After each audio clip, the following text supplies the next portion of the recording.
First tonight, Scottish Borders Council is taking back control of some sports services from Live Borders. That's the trust which was in charge but has now experienced financial problems. The active schools and sports development services will return to being run by the authority, and a further report later this year will look at the future of cultural facilities like libraries, museums and visitor attractions. Our reporter Isla Todd was at today's meeting where these new changes were approved. Isla, this has been a long time coming, hasn't it? Absolutely. For years we've seen Live Borders struggle to operate within its allocated budget, not only because of the energy crisis, but also because of massive repair bills, which has seen the council have to step in.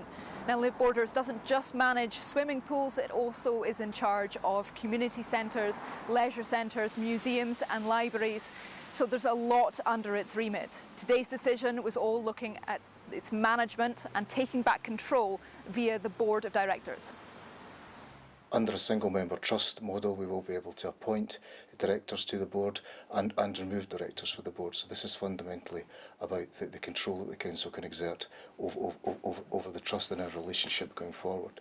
There's also an ongoing transformation programme with Live Borders, which is seeking to sort out the financial difficulties that the trust is currently in.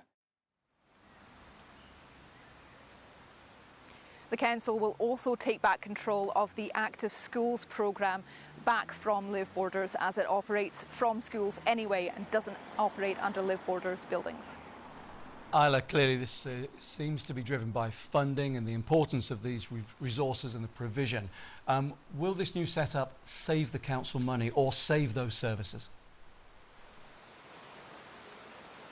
The focus of today's decision was about the management of Live Borders, so the decision won't actually save the council any money. Live Borders does have a massive remit, and already this year reported an overspend of £2.5 million, which the council has agreed to cover in order to retain the services it runs. Any budget exercise is an exercise in prioritisation, and the council may have some difficult choices to take going forward, but we're absolutely committed to the delivery of leisure services for the borders and to ensure that those remain funded appropriately.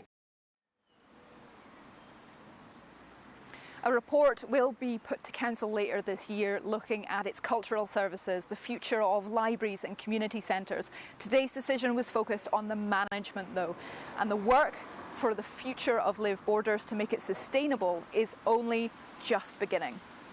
Isla Todd reporting for us there. Isla, thank you very much indeed.